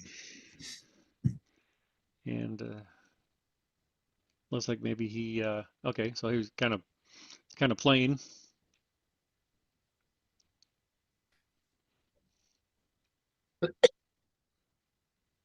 So, but anyway, that was kind of a neat little program that he kind of threw away for the season or put together. Mm-hmm. Next up here, Radio Shack Christmas gift. The advertisement. I think we've all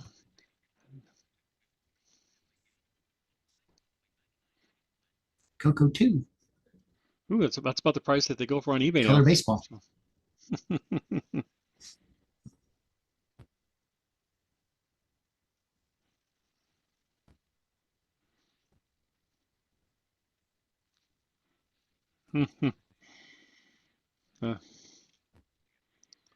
Only at Radio Shack. That brings back some memories. Mhm. Love those commercials. $100. Wow. $100, right? Simon Jonason. He released his Rotozoom there that he did with the Santa, which was a neat video that he did.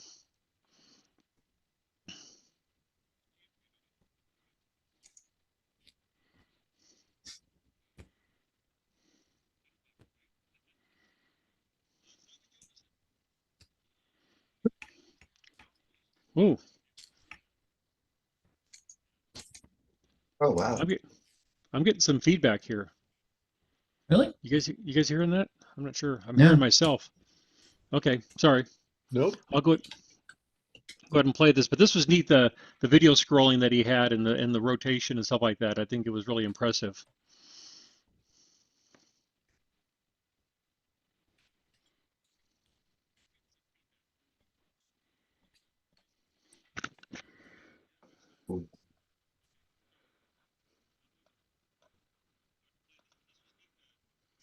Simon Jonason always has fantastic demonstrations, especially mixed with yeah. audio. I think you guys have all seen this before, haven't you? He just kind of re-released it there for the season. So, okay. Did drop a new one this year. There's a link in. Did I get that one in here? Where is it? Yeah, if you go to the Color Computer Facebook group, there's a link to a new Rotozoom download that Oh, let's see. I might have. there's no good way to, put that here, but if you go there, it's there.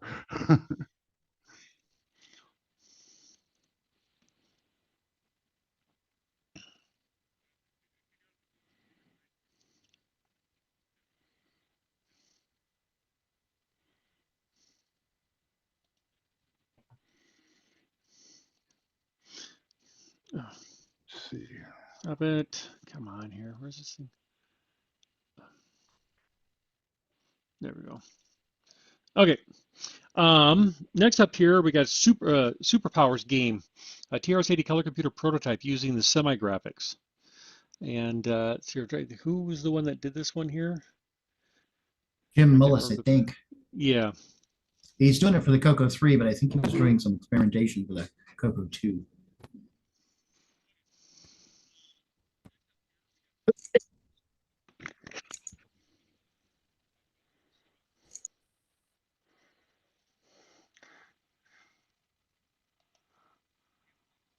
Yeah. So, okay. It's just kind of neat to see he's moving some things around on the screen here and trying to, work with that semi-graphics 12.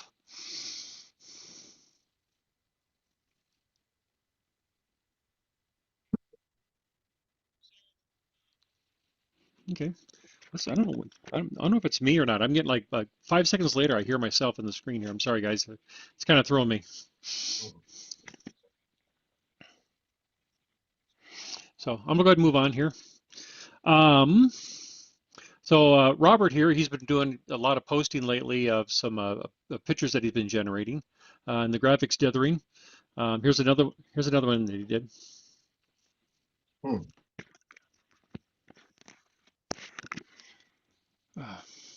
Still dithering around with redheads, I see. Yes. What am I?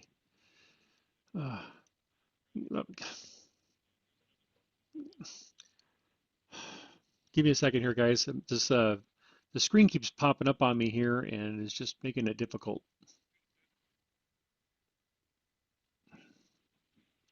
Okay, sorry, I clicked off the screen there.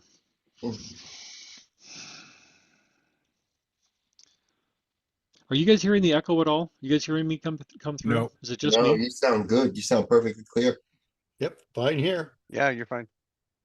Okay, I'm not sure what's going on, but so forgive me here because it's confusing me because I'm not sure if it's me talking or you guys. So here's some work that with the reverse video on the CoCo without patching.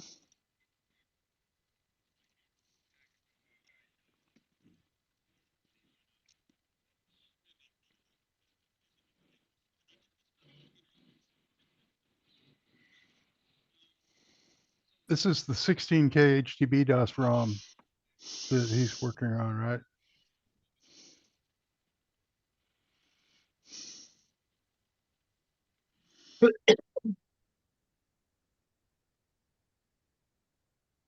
Is anybody can anybody talk to this or at least explain what's going on here? I know he's been working on this ROM upgrade to add things so you don't have to poke stuff in when you start your CoCo up. And I believe this is along that line. I haven't really followed it closely, but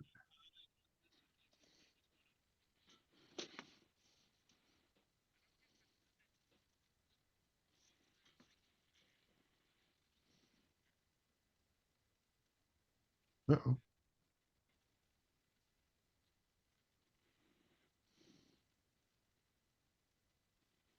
Mm-hmm.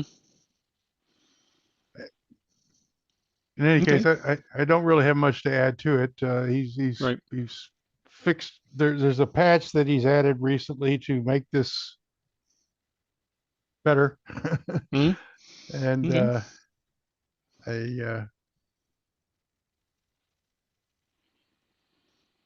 sorry, in any case, that's all I got Yep. right now.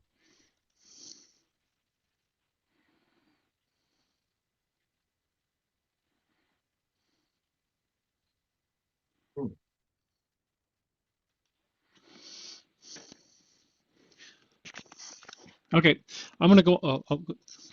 This, yeah.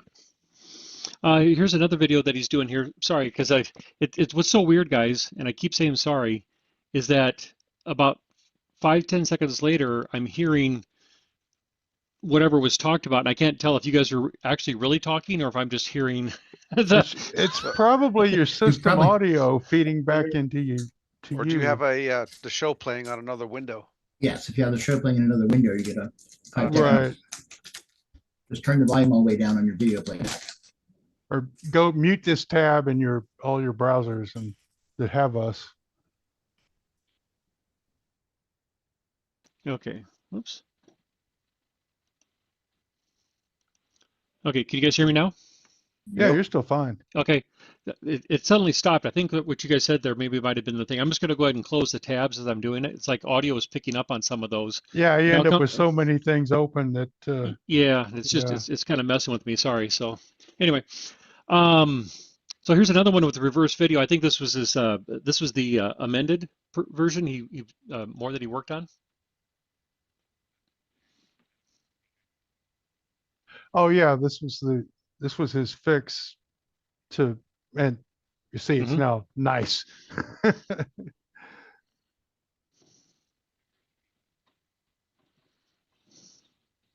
That is nice and clear. Yep.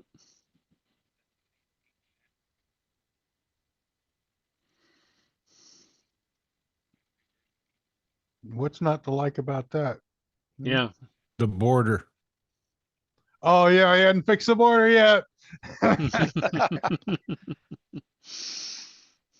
Well, he's working within the DOS ROM, so I mean the TechB ROM, HTB DOS ROM, whatever. So he's kind of limited. He can't do everything. I like that. It changes right away, but then you've got to clear the background to match. That's fair.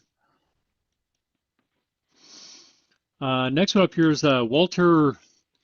How am I going to spell that in? Mariliga? Good guess. Anyway, he's working on building himself an MPI from the board design that he downloaded, and he's been working on populating it here. And in some of the discussions here, he's wanted to know about like getting the there's somewhere that he can download the programming for the GAL chip that's on there. And that's kind of where some of the conversation goes down here, as people are kind of asking for that, where he can download the programming for the GAL. And can't recall if they actually did get that downloaded. It looks like there's a thread there. The CoCo, what is the Cuban coffee guy? Okay. Has a project that has the code. Rocky Hill. Yeah, Rocky Hill. That's right. Yeah. That's the name I was looking for. Okay, so he may have that. He has that. Yeah, he has a project that has his dad or uncle or somebody made a multi-pack. It has strange diagonal traces, so you'll recognize it right away when you see it. Mm-hmm. But that includes the correct programming for the Tandy version of the schematic of the multi-pack in it. And I think he was also looking to see if anybody had the right the part number for the switch. No, it's gone. Good luck, buddy. Which switch? The egg pole double throw mega switch that does the slot selecting. I never looked into that.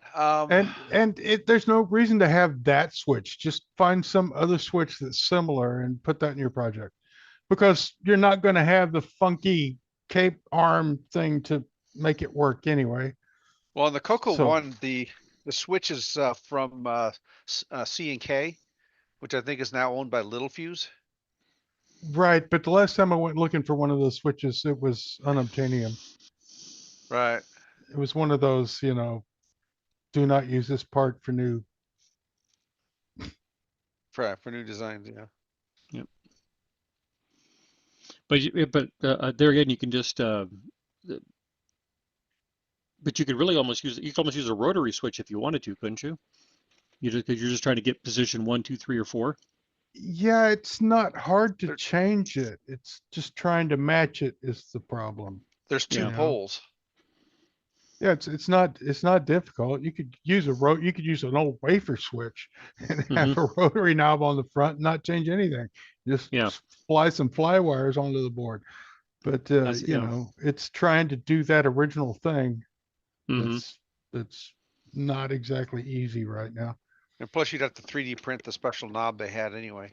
Yeah, and it wanders 4 different angles, and you'd have all kinds of infill, and it's great. Yeah. Okay. Next up here, talk about switches.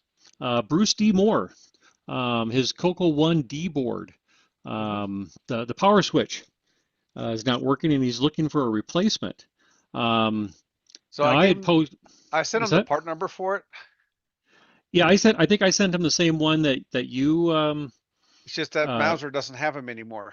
Yeah, Mauser doesn't have them, and I also looked on DigiKey, and they were out of stock too. So I don't know if there's going to be another source somewhere where the person might be able to find those type of switches or not. It's kind of an interesting switch. That's where I came up with. Looks like C&K was bought out by Little Fuse.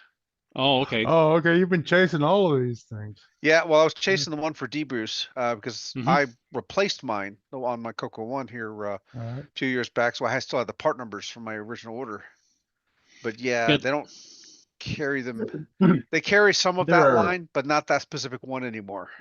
Yeah. Yeah, there are other common. It's a common footprint. You can get other switches that'll fit and replace it.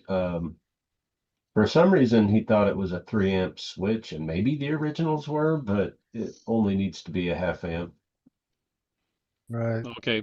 So I don't know if he's ordered one of those or not, or if he just jumpered his switches for now, or his switch. Right. The replacement switch is this very nice under monitor circuit breaking. Right.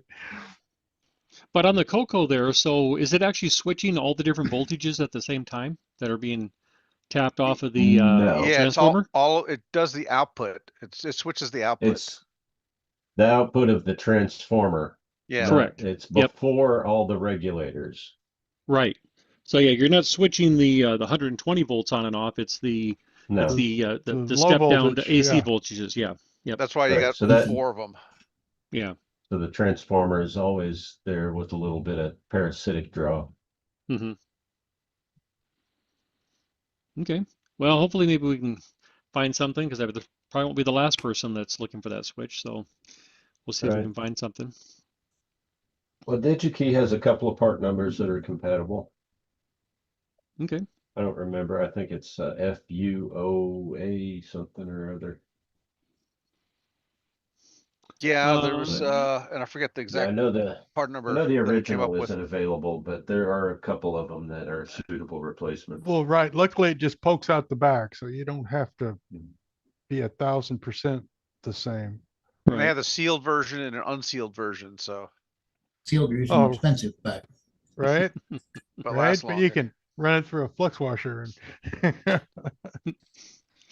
And And along the lines of that switch there, Bruce D. Moore had somebody who recently joined the Facebook group, and he's like, oh, hey, I got some stuff, but then Bruce did some investigating and found out that the guy was a scammer, and so hopefully Bruce didn't fall for any scam that he had, and it looks like he found out that he was trying to take advantage of us retro guys. And it's like, yeah, I got you something. Just send me the money, and then nothing ever happens, which is kind of unfortunate. I think we're starting to see that more and more. I mean, it seemed like 4 or 5 years ago we didn't have that, but it seems like we're seeing other ones pop up on there too, where they're selling, CoCo gear. They're stealing pictures from other listings from eBay and making it seem like it's an original one, and trying to get somebody to bite. And so yeah, you really just have to do your due diligence. It's easy to get caught up on something. I came really close one time, and then something all of a sudden didn't feel fishy. He was being just a little too aggressive, trying to get me to, like, if you send me the money now, he was just kind of really pushing me, Right. and I started getting a funny feeling, so I backed off a little bit. So, but yeah, they could be very persuasive, and it's unfortunate that we have to deal with that in this world. So. Yep. So D. Bruce Moore is also the first person with a D board CoCo to have a Artemis keyboard. Oh, nice. Mr. David Croker posted a link here. Have you wanted to learn 6809 assembly language on the CoCo? And he has it looks like it's a link here to this blog post here. This looks like it's, what is it? RFI Shack. Adventure Technology. It looks like he kind of talks about his programming environment that he here. It looks a bit like what Coco Town showed us a little bit a few weeks back here. Does this actually play? Let's see here. Here we go.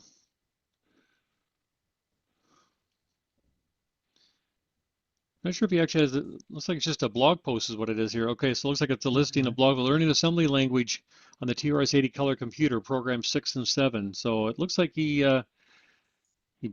blogged up what he was doing there. If I could just jump in to say, RFI Shack is exactly what Radio Shack was about in the 70s. Okay. How much noise can we throw out there?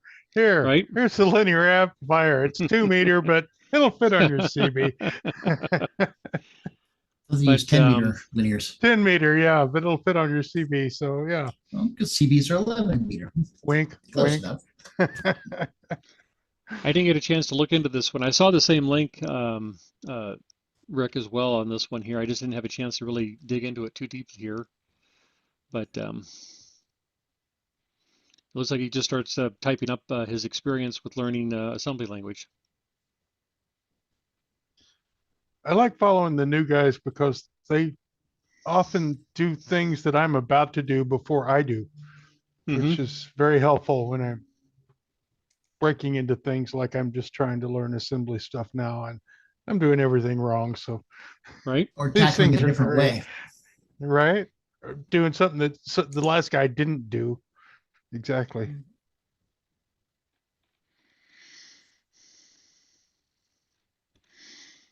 So it looks like he did some nice tutorial. He's got one.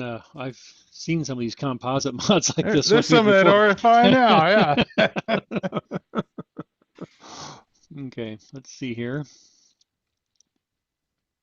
I recognize a CoCo 1 board. There you go. Ooh. Darren Ottery, or Ottery, excuse me. He posted this here. He said it wasn't exactly CoCo related though, but he was working on a keyboard for an old friend of his, and when he pulled the top on it, he realized that this keyboard here was running on a 6809 processor in it there. And I think that was kind of common, wasn't it? I think. Well, right. One before. wonders how many of these were stealing Fairlight code, which ran on 6809. That was a synth, Australian synth that was very good. And probably a subject of industrial espionage. So you wonder, all these 6809s and keyboards, why are they there? Let's see here. Is it yeah, EP? So yeah, it's the same flavor that we regular use in the PIAA and the regular 6809. Yeah. Yep. And a couple of ROMs under it. Yeah, you could dang near floppy disk controller. There you go. So yeah. WDC 85.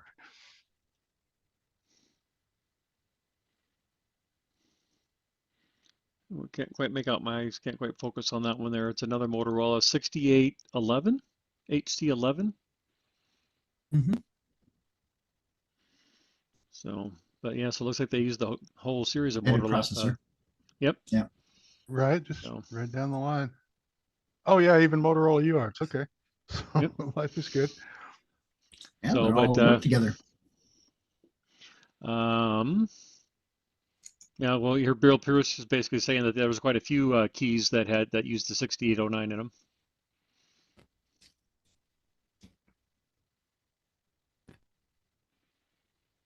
Used heavily in the synthesizers. Because it's a good CPU. It can do IRQ timing properly and things like that. That makes sense. So just another interesting link there. As we talked about here during the announcements area there, the CoCo crew, they're moving their Tandy Assembly in 2026.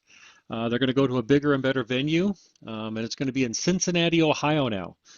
Much closer to a major airport. Major right, airport. They done left Springfield, went to Cincy, the big town. And so it sounds like they're going to have a larger exhibit space, just better access.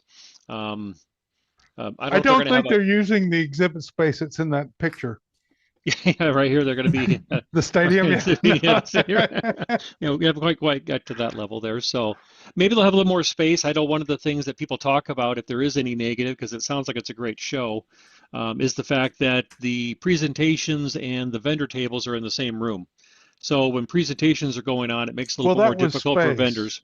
Yeah, and that was just space driven. So maybe this will allow them to have a little more space. Right now they have convention room and a exactly. Because I've really heard not a lot of negative other than maybe location. It's kind of a little bit harder place to get to. I mean, that would be like trying to hold a major event in Madison, Wisconsin. Yeah, it's the state capital, all that, but you ain't gonna pack a lot of people in. Right. The Congress, the state Senate is about as much as it can hold. Right. So yeah, that sounds good. That's still on one of my lists. I'd like to certainly make it to one of the TAs. They do get some interesting guests and just another and they get a different crowd of people than we see just at our CoCo event there. So yeah, it's a little different background. Yeah. Yep. So look forward to that. Tom's Cherry Homes posted there that they got a new version 1.5.2 of the firmware has been released for the Atari, Apple II, and the CoCo, along with the Coleco and the RS-232 platforms there. Not sure exactly all what's been been fixed on it though, but it sounds like they've been fixing some crashing issues and things like that. And they provide a link here to the flasher there to update your FujiNet. Is anybody actively using the FujiNet? I mean, let me rephrase that. It's been a while since I've been out there. I know they got some multiplayer games that are now going on. where you don't have to necessarily have to play CoCo to CoCo or play a game of yourself. They do have some games out there now that two-player or multiplayer games that they have. I need to go out and check it. Has anybody been out there lately that can talk about what they have out there for the FujiNet? I mean, last week they showed that 5-card stud between 5 different platforms or something like that, with the CoCo being one of them. So that's cool. But I don't really have much to add beyond that. They have you can log into Mastodon, and they have the screen scroll by infinity. I mean, it just keeps scrolling by with stuff you can read. And then they have the ISS thing. Oh, yeah, that that tracks the space station, and then I go on. What else do I do? It can be used as a SDC. You don't go in the gambling hall? No, and I don't play the games, but I know they do have a couple of inter-machine games. What was it, Battleship or something? I saw a couple of them. I don't remember them all right now, but there are a couple where you can just play any old computer that's out there, which is a nice idea. And then I run the news app. It has, left-leaning news on there. Yeah, I need to get back out there and visit. I do have a FujiNet. I just haven't really taken the time to go out and check it out again. So need to do that.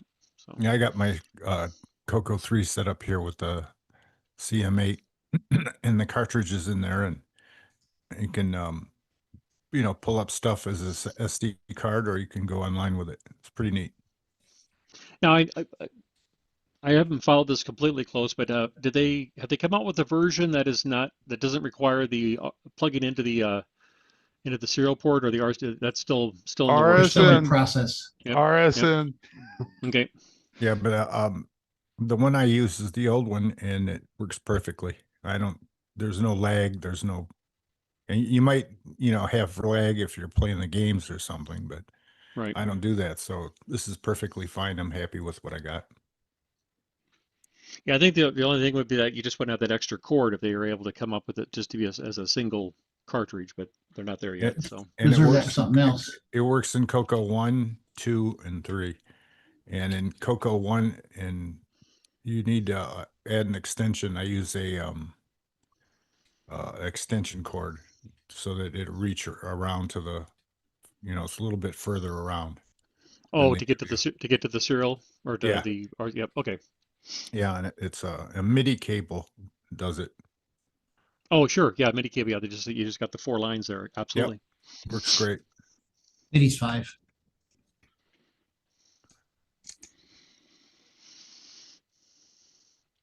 Next up here, Jay Mundy.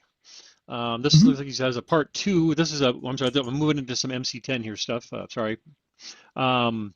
Looks like he has a part 2 on his Did you say sorry? Yeah, I said sorry. I'm changing. Sorry. No, Nick's not here. On behalf of the CoCoNation, the MC10 people are welcome here. Okay. He is not sorry. This is a qualified guy here. So he looks like he's released part 2 of 3 here of programming some chips here. On building a MCX32 SD expansion here. Has anybody seen any of this here at all, or followed this pretty close? I followed it. He's doing a great job, and he'll have them pretty soon. I think you can buy from him maybe when he's done. I won't watch the whole video here, but I'll kind of jump in a little bit. No sound.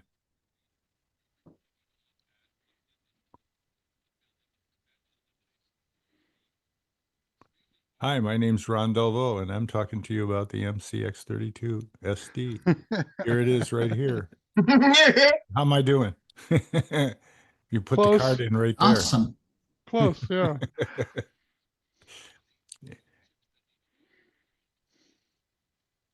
Soon I'll have them, and they'll be almost free. Buy them from me.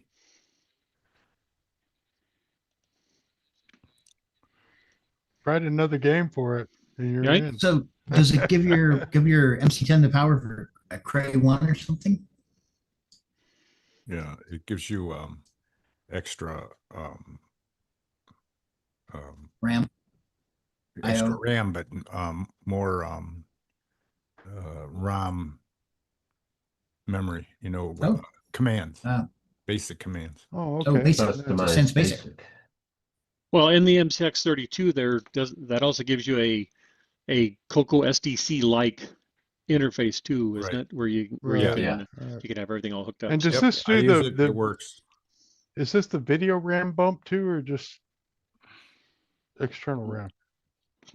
I think if it's like the other one, it's just your regular RAM. It's not. I don't think it's the Okay. video. Yeah. Yep. Fair enough. Come on here. This darn thing's in the way here. Can't. How do you get that to go away? Come on. I can't get the. You guys probably can't see it. My little drop-down menu here keeps. There it goes. No, Okay. we're fortunately spared all that. Yeah. So here we go. So now I get the next one here. So, Jim Gary. You can hit Control Tab. Okay, there we go. Jim Gary released another, looks like just made a 10-liner for the 2026 contest. So let's see what, oh, sorry, this one's already been playing here. Sorry, guys. No, they do that on you. You can't stop them.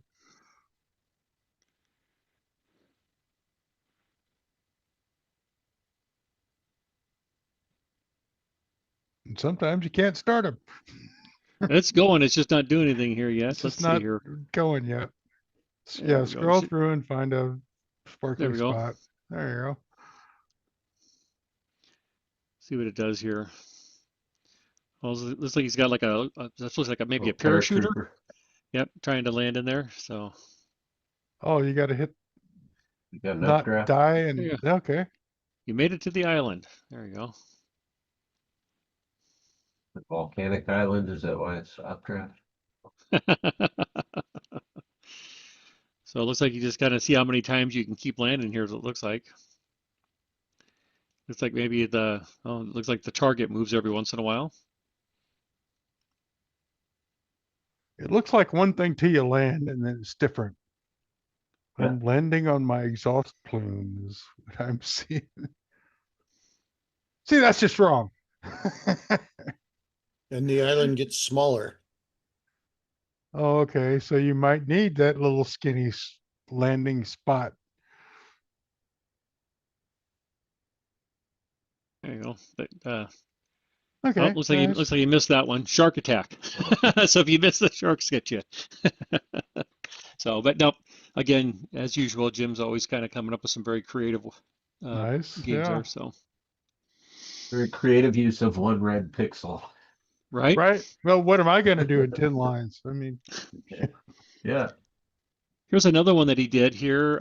This was kind of cool. I actually saw this one here. It's kind of almost like a maze generating type of thing, but you can see that it's creating it up and down on both sides, but it looks like is it the same, or is it just my eyes looking like an optical illusion there? I'm not sure if it's exactly the same, but well, no, it's not mirrored or anything, but Yeah. it's growing off of one side, which Right. is sufficient and nice.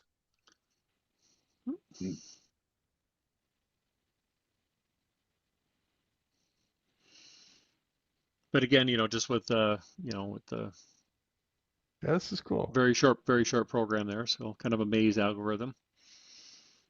Hmm. Now, what I didn't do is I didn't stop it to actually see if this is a playable maze or if it just looks like a maze. Yeah, a lot of it. I'm looking at one path that hasn't dead-ended yet. Let's see. Let's Yeah, go Left to this right, way. there's a path. Yeah. You can't go all the way through the screen, but you can get about halfway to one side. Yeah, I'm just kind of looking here to see. As you can go up this way here, you can stair step up this way over here. Nope, I still go to a dead end. So Yeah, no, as anyway. far as you can get is about where you stop the video to the left Yep. side. There's a path. So again, another fun little one there that Jim Cool, cranked yeah. out. And no, I guess that was the last one there. This was that there. So That's the Atari people knowing where the good games are. Right? That's all I got for links there, guys. Wait. You'd think that there was a major holiday next week where people just weren't contributing or something. Yep. Well, hopefully I didn't read them too fast and didn't fumble through too much there. So, first time. Maybe I'll get more practice in the future and I can be more professional.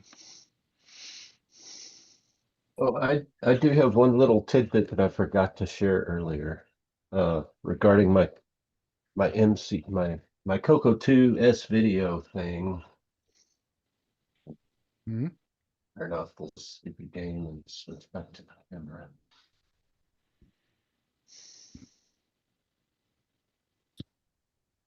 Okay, so you got Zach song going on. Right, we got color. Yeah, there we go. Let me switch this. Boom. Okay. Ooh.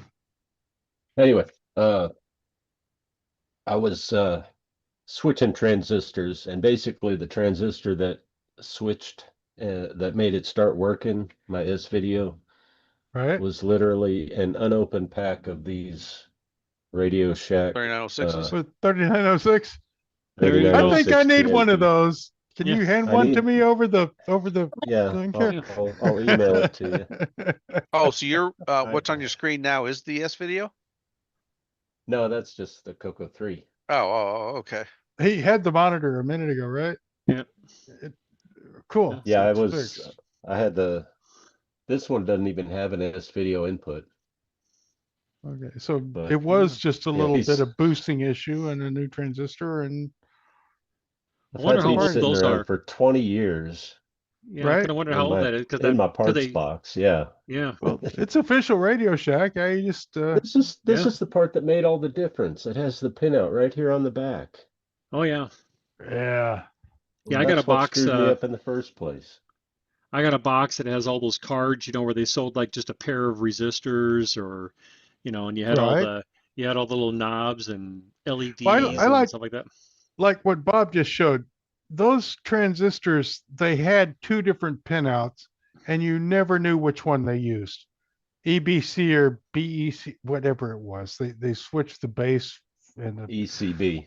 So if you have the card with the thing on the back, you at least know what the heck to do. Exactly. And sometimes you had to bend things around to make it fit the circuit board, because a 3906 replaces a lot of different transistors, and some of them use the other pinout. So yeah, that's a really good thing they did. Put it on the board 90 degrees out or something. Well, no, you had to Hit me repeatedly. switch. Yeah, you had to switch to like this. So 1, 2, 3, it's 1, 3, 2, and then it fit right in. But you had to know you had to do that. Yeah. I always liked how Radio Shack, it's like they went and bought like surplus electronics components, and then they would just like repackage them and sell them and stuff like that. Like the Commodore 64 keyboards. Yeah, that was great. TI keyboards, yeah. And they had the TI keyboards, but they would even just have like just weird stuff. I mean, I remember they had like some like a clock chip. You could build like you could build a clock display. They just had all sorts of. I think they even had one that was like an AM/FM tuner. And it was the chip, and they had the little folded insert that was like stapled to the back, and it, Right. and just, Well, this was just the Radio Shack buyer sort of drunk buying on eBay back in the day. Oh yeah, I need this voice synthesizer chip. Let's get 1,000 of those. We'll give every store 3 of them. Oh yeah. Well, Hey, I mean, I like liked it. I bought all that stuff, and I made little projects Oh, out yeah. of most of it. well, they had little DC motors and solar panels that you could buy. The little And solar panels, like you say, the little one-off chips. They had that stupid voice recognition thing that only barely worked. I made a toy robot with that. It was the greatest thing in the world for Oh yeah. a month while I built it, and then it went in a pile, and I built something else. But yeah, There was I a wish I Radio could do that Shack near today. me. There was a Radio Shack near me in El Paso that actually sold. They had a big old bin in the middle that had like busted boards, unrepairable boards from Model 1s and stuff. And you could just buy the bad boards for, $5 or $10 Nice. for parts. Now, Bob, you realize near me in El Paso is a pretty large area. Yeah, it was one particular Radio Shack that had that out in the Northeast. But Remember when Radio Shack used to have big boxes of stuff? You know, they get rid of the scrap stuff. It's like $10 a box. Take it away. it was great. Yep. Yeah. Yeah. In fact, Connect started when the fire sale ended, and they just started saying, "Here's a box of software." And they didn't even say it was CoCo software. And you look inside, and it was like a 2 by 2 foot cube of CoCo stuff for $20. And yeah, that got me where I am today, sort of. Because I did like their national parts, though. I mean, I great, bought a few things for my CoCo back in the day, parts that I wanted, and like when I wanted to make my own external keyboard, I went in there and right from the national parts, I was able to buy that edge card connector and everything, and I bought that. It showed up like a couple weeks later, and then I soldered up a ribbon cable and made my own keyboard extender and stuff like that, back in the day. So just buying the parts, Of course, knowing what I would know now, I would have been like, how many gimme chips can I buy? I don't know. No joke. Yeah. I need spare parts, please. I need gimmies. I don't even, when the CoCo 3 was still in production, I wonder what they would have charged for a gimme chip.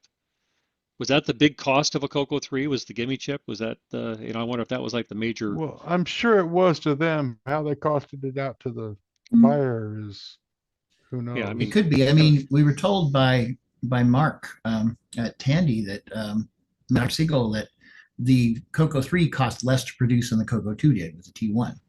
Well, Even if the gimme was more expensive, it was cheaper than buying the individual components. Well, and the CPU went down to pennies by then. The 6809 was really cheap by the time the CoCo 3 came out. Like if I walked into a Radio Shack and said I want to buy a gimme chip for my CoCo 3 because I right, when they get $20 and they write out a little 10, thing, 20, and I don't know, I don't know what they would have charged you for a gimme chip back then. So, and write out one of them funky little receipts, and so who knows? Your name and phone number and address on it. Yep. So you can get catalogs at home. I threatened to bring in a stamp because I bought so much stuff at Radio Shack, and the guy had to write my stuff in, and I just wanted to get a rubber stamp so I could say, here. You can put it behind, like the I guess your beer mugs in a tavern or whatever. You can put my stamp on the wall behind me, and when I come in next Friday, you just stamp my receipt. You won't have to write all this. I was buying 2 resistors, and the guy was writing down my name and address, and That's how we did it back then. Yep. Yeah. Well, thank you for letting me read off the news there. That was kind of fun. Well, thank you for reading off the news. Thank you for collecting some of it. Kind of fumbled in the middle there. Now that I know what I was doing there, I think, like Rick was saying, I think I had a little bit of feedback, and it was messing me up because I could hear myself talking, but I would hear you guys talking. It's like, okay, am I hearing the playback, or am I hearing you guys actually for real? So it was messing me up. Is it live and because or you're Memorex? presenting, you want to pay attention to everything because you're presenting. Yeah. So you don't want to screw anything up. So Yep. every little hiccup and burp and someone typing in the background makes you, am I doing that? What did I do wrong? We'll do better next time. So. No, you won't. You do just may the be a same, next but you'll time. try. Trust me. That'll be a next time. Yep. There'll be a next time, and you won't do any better in your mind, but you will. Okay. We stretched it to 2 hours. No matter how we much did I pretty move that good. mouse, it ain't gonna do nothing for me. I lost a picture of where that slacker LCB is hanging out. He had a pyramid this week and a nice Mexican Gulf Coast last week. Yeah. They playing real Oh life. yeah, who Cuba. had the Cancun pictures? It was Curtis. Yeah. Yeah, but Yeah. were we going to show them? Is the reason why we? He Oh, was that wasn't what here. Yeah, that was why we're closing the show early, because we're all going to Cancun with Curtis. He invited us. Maybe he's training Judy to help with the show, and it would be like the Punch and Judy show or something. Oh, geez. Nah, maybe not. Okay, well, we ready for the outro then? Yeah. I suppose we got to all get through Festivus, and then we can do next week's show. Yeah, I think I need to go start. I need to go start wrapping presents, I think. This concludes another episode of the CoCoNation, the world's leading live interactive talk show featuring the Tandy Color Computer. For all things the CoCoNation, visit us on the web at thecoconation.com. We'd love to hear from you. Send feedback, suggestions, even segments via email to show@thecoconation.com. The CoCoNation show would not exist without the community and its cast and crew. The CoCoNation theme song, copyright 2022, D. Bruce Moore. Mixed, mastered, and produced by D. Bruce Moore. The CoCoNation is over. Join us on the CoCo Discord server. CoCo forever. Okay. Well, we made it through this week. So we'll still have a show next weekend, the 27th. Yep. Because shoot, Christmas is already over 2 days. All those And toy everybody can show walkie-talkies are broke already. They can show their Christmas gifts on that they Oh got. no, the walkie-talkies ain't broke if they bought one of these. Yeah.